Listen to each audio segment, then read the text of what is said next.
বিশেষকৈ মই সনাতন ধৰ্মত কাকো হিংসা কৰিব মানা কৰিছে, সকলো ধৰ্মক সন্মান কৰিব দিছে। আৰু মই এইবেলি নহয়, মই প্ৰতি বছৰে যাওঁ।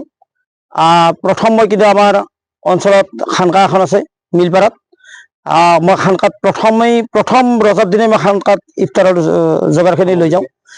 তাৰপিছত এনেকৈ মই 50টা মছজিদত প্ৰতি বছৰে যাওঁ।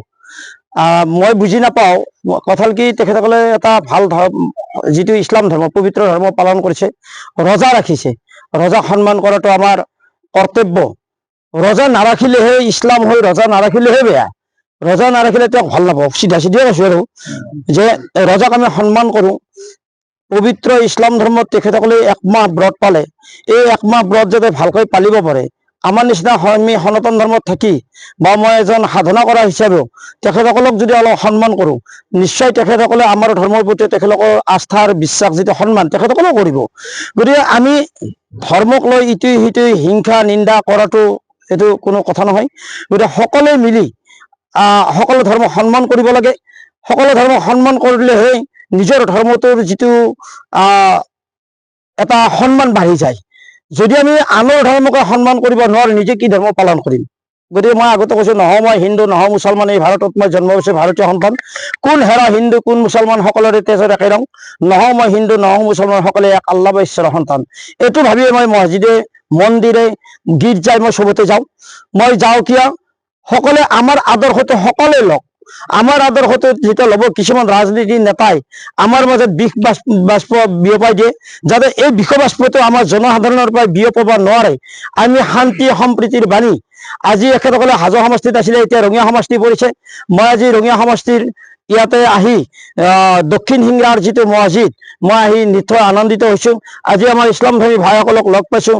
আজি ইফতাৰ যোগান কোৰাণ শ্বৰীফৰ পৰা টুপিখিনি মই পানীৰ পৰা এইখিনি লৈ আছোঁ, যাতে ভৱিষ্যতে এনেকৈ আহিব পাৰোঁ। মই এখেতসকলৰ পৰা মই এটা আশীৰ্বাদ লৈছোঁ, যাতে মোক তাৰমানে কি তেখেতসকলে মই বেলেগ নিবিচাৰোঁ, তেখেতসকলৰ পৰা এটাই বিচাৰিম, যাতে মোৰ শৰীৰটো ভালে থাকে, ৰাইজৰ মাজত যাতে সদায় আহি শান্তি সম্প্ৰীতিৰ বাণী বিয়পাব পাৰোঁ, মোক সেইটোৱে লাগে। সেই উদ্দেশ্যৰে মই ইয়াত আহিছোঁ। আজি ধৰি লওক, প্ৰথম কথা কি, ৰজাৰ মাহত যে খেজুৰ নহ'লে মানে পানী নহ'লেও খেজুৰ লাগে।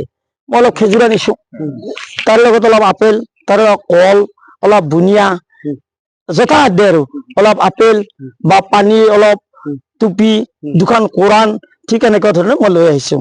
মই 500তকৈ অধিক কোৰাণ শ্বৰীফ মই বিতৰণ কৰিছোঁ। 500তকৈ অধিক নিয়ামুল কোৰাণ বিতৰণ কৰিছোঁ। 30 পেৰা কোৰাণ শ্বৰীফ, 3 কোৰাণ শ্বৰীফ, মঈনুদ্দিন চিশতিয়া, তাজ কাতুল আম্বিয়া, নিয়ামুল কোৰাণ, বিশাত হিন্দু, বেদ পুৰাণ, আল্লাহ হযৰত মুহাম্মদ, এনেকুৱা ধৰণৰ কিতাপ মই প্ৰায় 2,500ৰ ওপৰত মই বিতৰণ কৰিছোঁ।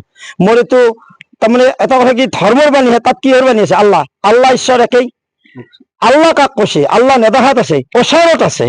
যিজনক ওচৰত থাকি আমি বিচাৰি নাপাওঁ, আমি সেই বিচৰা বাণীটো যদি কি কোৰাণ বা কি ভাগৱত গীতাৰ মাজত আমি বিচাৰি পাওঁ, তেনেকুৱা বস্তুহে মই ইয়াতে লৈ আহিছোঁ। সেইখিনি কাৰণে আহিছোঁ।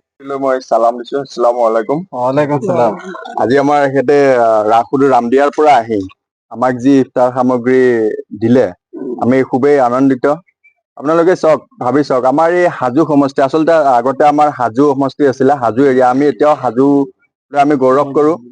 যি সময়ত সমষ্টি ৰঙিয়া হ'ল এতিয়া, যি সময়ত আপোনালোকে বিশ্বত হিন্দু মুছলমান লৈ মাৰামাৰি, কাটাকাটি, কিছুমান জেগাত শুক্ৰবাৰে জুম্মাৰ নামাজ পঢ়িব নিদিয়ে, কিছুমান জেগাত আপোনাৰ মছজিদ ভাঙি আছে, সেই সময়ত আমাৰ হাজো এৰিয়াত প্ৰমোদ বেজবৰুৱা দাদাই আমাক মছজিদৰ ইফতাৰ সামগ্ৰী আমাক বিতৰণ কৰি আছে। এটা কিমান সম্প্ৰীতিৰ নিদৰ্শন।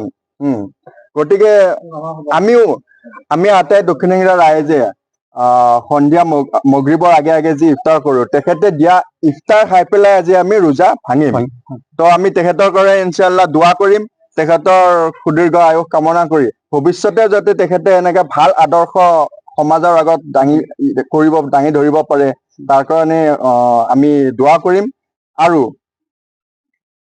লগতে আমি আমাৰ যি হিন্দু মুছলমানৰ যি সম্প্ৰীতি তেখেতে দাঙি ধৰিলে, তেখেতৰ পৰা আমি শিকিব লাগে।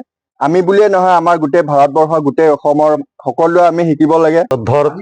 প্ৰমোদ বেজবৰুৱা ডাঙৰীয়া তেখেতে আহি আমাৰ দক্ষিণ সিংৰা মছজিদত যিখিনি আমাৰ ইফতাৰৰ যোগান ধৰিলে, আমি সঁচাকৈ তেখেতৰ এই আদৰ্শক প্ৰশংসনীয়। গতিকে ভৱিষ্যতেও তেখেতে আমাৰ ইয়াত আহি আমাক যেন এইবিলাক উৎসাহ উদ্দীপনা জনায়। আচলতে সৃষ্টিকৰ্তাটো এজনেই। আমি ভাবোঁ যে এওঁ হিন্দু, এওঁ মুছলমান, এই ভেদাভেদবিলাক আমি আচলতে সমাজত এতিয়া বহুত বীজ ৰোপণেই হৈছে এইবিলাকত, কিন্তু আমি হ'লে এইবিলাকত আজিলৈকে কৰা দেখা নাই আৰু আমি নকৰোঁ। কিন্তু এখেতে যিখিনি আমাক বক্তব্য দাঙি ধৰিলে সঁচাকৈ অতি আনন্দনীয়।